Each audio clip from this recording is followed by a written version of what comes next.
सूरज धीरे धीरे उग रहा है। नदी पर हल्का कोहरा है। हाथी और उसका बच्चा धीरे धीरे नदी पार कर रहे हैं। पानी में हल्की छींटे उड़ती है। नदी के किनारे गांव वाले आते हैं और हाथी को फल और पानी देते हैं। बच्चा हाथी उत्सुकता से टोकरी के पास जाता है। जंगल की पगडंडी पर एक छिपा हुआ शिकारी हाथी पर बंदूक तानता है।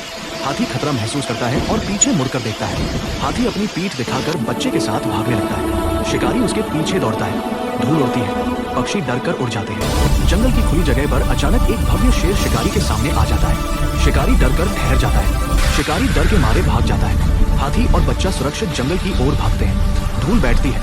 पक्षी शांत होते हैं। हाथी और शेर मिलते हैं, एक दूसरे के साथ खेलते हैं और दोस्त बन जाते हैं। सूरज की रोशनी नरम और शांत माहौल बनाती है।